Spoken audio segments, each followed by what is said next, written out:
na kung ano-anong survey. Talagang, grabe talaga itong sindikato na sinasabi na Davao Mafia. Pati survey, nahawakan pa eh.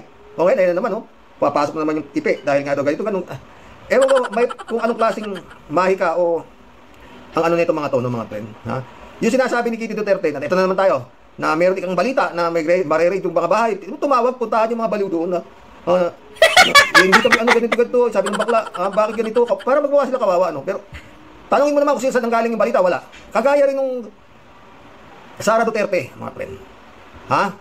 Meron daw siyang information na siya ay ipapapatay. Mga ano nga, magkapatid na baliw nga. Di ba? Oh, magkapatid na baliw. Wala namang ebidensya. Tapos yung bakla na, ano, yung baklang kulangot na nag-live doon, siya yung nagpakalat, siya yung ano, talagang nagsabi, lulusubin daw. Lulusubin daw yung bahay ni Digong. I-read daw. Sino bang naglabas ng impormasyon na yan? Gating daw kay Kitty, tapos ni-live daw niya kasi concerned daw siya. May nag-abang pa dun sa gate para mga tanga.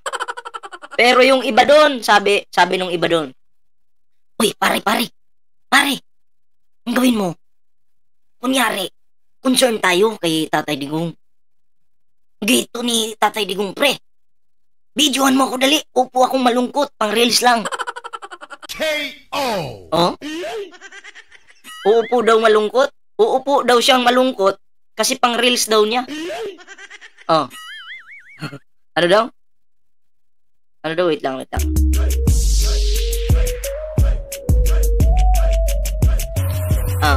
Upo ako malungkot dito, pre. Videohan mo ko, picturean mo ako, tapos gaganon ako, oh. Tatay Digong, bumalik ka na.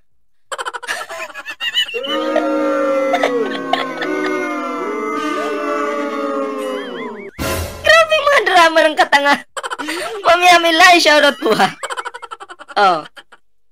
Mauuna muna kaming mahuli bago yung mapasok ang bahay ni Tatay Digong. Grabe yung mga diskarte. Mami PR, shoutout po, ha. Andyan, wala naman pulis na pumunta dun. Wala naman ng grade. Gawa-gawa lang po nila yon. Alam nyo kung bakit? Eleksyon na po. Kailangan nilang magdrama. Para ang mga Pilipino, mabulag nila, mauto nila. Para magmukhang kawawa ang mga Duterte. Kasi pag magmukhang kawawa po ang mga Duterte, ibuboto sila ng mga Pilipino.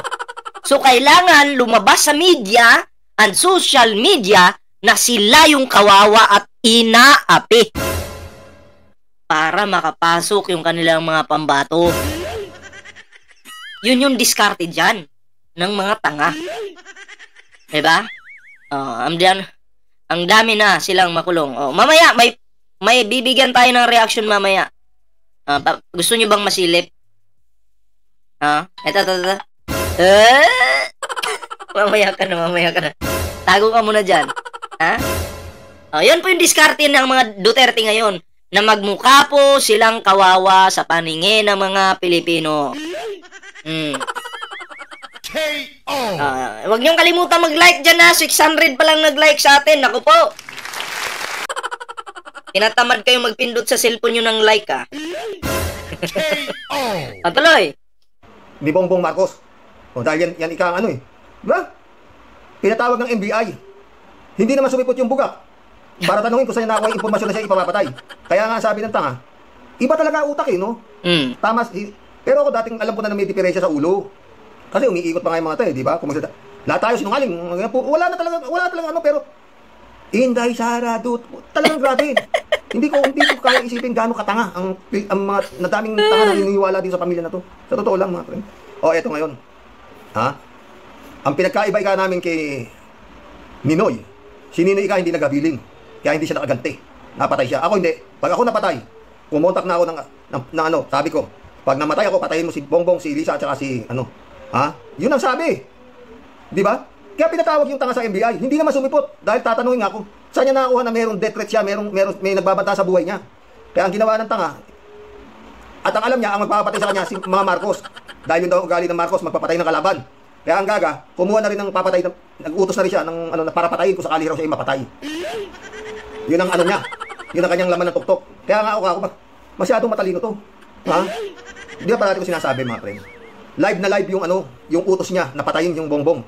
Dahil yun lang ang chance nila makabalik eh, yung mapatay nga yung Bongbong eh. Yun, dahil siya magiging ano eh, parang, di ba? Yung spare tire siya eh, di ba? Kaya ang ano ko sabi ko, makutak eh. Ito no, kung makakarating to, doon sa mga magagaling na abogado, tanong ko lang, lusot na si Sara eh. Kung mapapatay si Bongbong at siya ay buhay, wala siyang kasalanan. Kasi ang billing ko, patayin mo si Bongbong.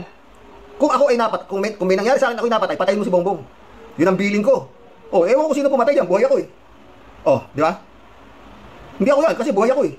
Wala akong kasalanan diyan. Ang billing ko kung ako ay napatay, patayin mo yan. Kumbaga sa ano, meron na siyang lusot eh kung may mangyayari kay Bongbong eh. Di ba? Nailusot niya na yung sarili niya eh. Pinapapatay niya, pero nagsalita siya na kung ako'y mapapatay. Yun ang billing ko. O, di ba? Maski na baliw. Ito na ngayon, yung sumugo, yung nag-live doon sa bahay ni Digong, na isang baklang chupador, mukhang makukulong. Pero alam nyo ba, na mas matutuwa pa, mas lalong natutuwa ang mga Duterte dahil doon. Bakit? Ganito, bigyan ko kayo example. Yung bakla na nag-live doon, hahabulin yun ng gobyerno. Kakasuhan yun. Diba? And then, pag nakulong yun, ibabalita na naman ng mga vlogger. Tingnan nyo, ginigipit talaga mga Duterte. Pag nag-live ka, kakasuhan ka ng gobyernong ito, ikukulong ka. Kawawa na po ang mga Duterte. Ang mga tangang Pilipino naman, oo nga, kawawa. Kawawa ang mga tatay namin. Ang mga nagla-live ng mga vlogger, kawawa kasi pinagkakasuhan ng gobyernong ito. Bida na naman ng mga Duterte dyan. Sila na naman yung kaawa-awa. Pero, yung baklang yon na nasampahan ng kaso at makukulong, kung ako lang si Baste, kung ako lang si Sara, ako lang si Pulong, matutuwa ako. Bakit? Yes!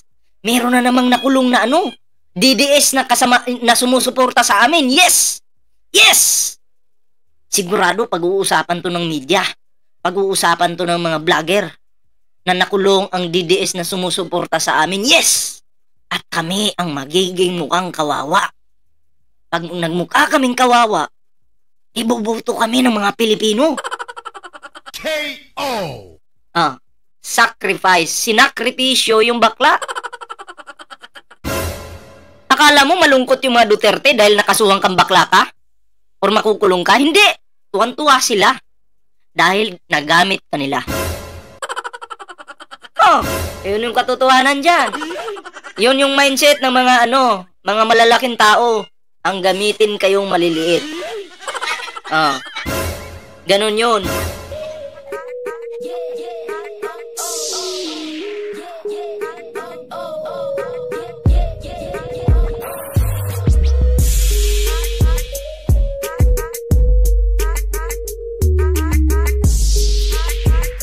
Di ba? Yan po ang diskarte ng mga tanga. Kung magpapauto pa kayo dyan, good luck. Anyway, eto na. At bago tayo tuloy-tuloy sa final topic natin mamaya, bigyan muna natin po ng reaction itong isang video, okay? Isang video na, yung plano po ni Abby Binay. Eto po, basahin po natin. Asan ba yun? Yan.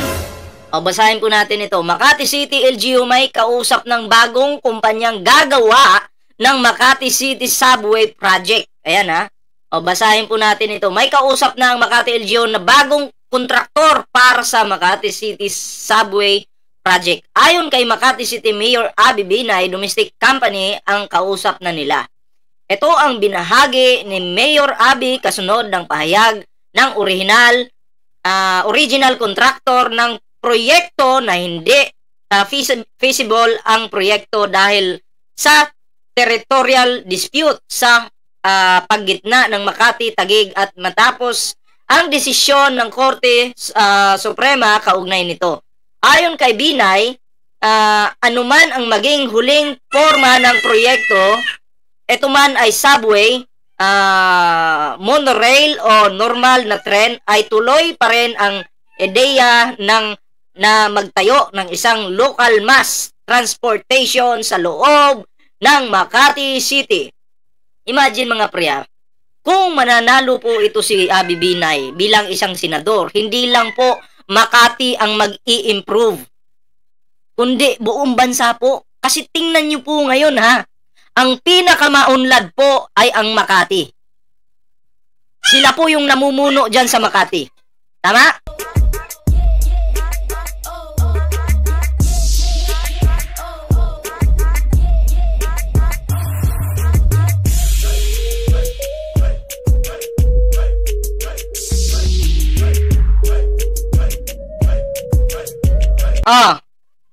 Tama? Kaya, alam nyo, suportahan po natin ito si Abby Binay mga pre. Kasi, ito po ang talagang isa sa makakatulong sa ating bansa. Kung, ikumpara nyo, Abby Binay versus Villar, masisira po ang bansa natin, babagsak po. Pero kung si Abby Binay po ang iboboto ng mga Pilipino, shoutout kay Arnold Lopez kung si Abby Binay po ang iboboto ng mga Pilipino, mag-i-improve po yung Pilipinas.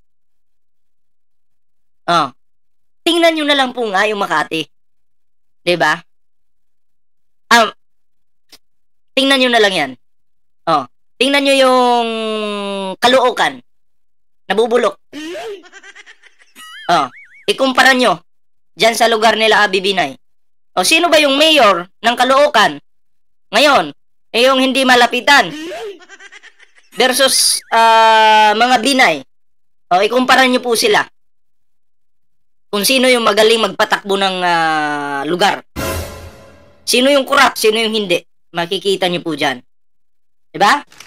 So, yan po, iboto po natin yan si Abby Binay. Lagay po natin yan sa Senado, mga pre. At eto na, ayan sa hindi pa nakapag-like dyan sa ating live ngayon, huwag kalimutang mag-like. Malapit na kasi mag-alas 5. Habol ako sa alas 5, men. Ayan na. Huwag kalimutang mag-like, share, and subscribe para naman mag-updated kayo sa mga uploads natin. Diba?